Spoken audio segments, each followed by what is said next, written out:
ಅಡ್ಡ ಹಿಡಿ ಕರೆಕ್ಟ್ ಇತ್ತು ನೀ ಅಡ್ಡ ಹಿಡಿಯೋದ ನೀ ಯಾವಾಗಲೂ ನಿನಗೆ ಅಡ್ಡ ಹಿಡ್ಕೋಬೇಕು. ಇದು ನೋಡಿ ಏನದೆ ಹ್ಯೂಮಿಡಿಟಿ ಮೀಟ್ರ್ ಟೆಂಪ್ರೇಚರು ಮೊನ್ನೆ ಅದೇ ಬ್ಲಂಡರ್ ಅಂತ ಹೇಳಿದ್ನಲ್ಲ, ಆ ಟೈಮಲ್ಲಿ ಏನಂತಂದರೆ ಮಾಲ್ ಫಂಕ್ಷನಿಂಗ್ ಆಗಿಬಿಟ್ಟಿದೆ. ಬಹುಶಃ ಹ್ಯೂಮಿಡಿಟಿ ಅಷ್ಟೇ ಕೆಲಸ ಮಾಡ್ತಿರ್ಬೇಕು. ಇರಲಿ, ಏನು ಮಾಡೋದು, ಅಷ್ಟೇ ಮಾಡೋಣಂತೆ. ಈಗ 3ನೇ ಬ್ಯಾಚಿಂದು ಏನು ಮೊಟ್ಟೆಗಳನ್ನ ತೆಗಿತಾಯಿದ್ದೀನಿ ನಾನು. ತೆಗೆದು ಇದಕ್ಕೆ ಹಾಕ್ತಾಯಿದ್ದೀನಿ. ಆಮೇಲೆ ಹಿಡಿಯೋದನ್ನ 16 ಒಟ್ಟು 16 ಮೊಟ್ಟೆಗಳಿವು. ಒಮ್ಮಕ್ಕಳು ತೆಗೆದ್ಬಿಡೋಣ.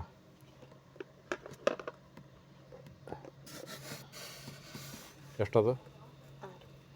6 ಅದು. ಇನ್ನು 10 ತೆಗಿಬೇಕು.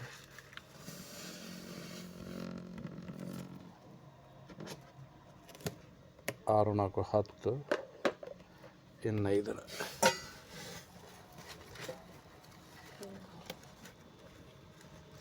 ಇನ್ನು 6 ಜಾಸ್ತಿ ಬಂದು ನೋಡಿ ಸಲ. 7ನೇ ಬ್ಯಾಚಿಂದ ಅಂತಿದೆ, ಸೆಕೆಂಡ್ ಬ್ಯಾಚ್ ಅಂತಿತ್ತಲ್ಲ, ಇಲ್ಲೊಂದಿದೆ ನೋಡಿ, ಅದನ್ನ ತೆಗೆದ್ಬಿಟ್ಟೆ.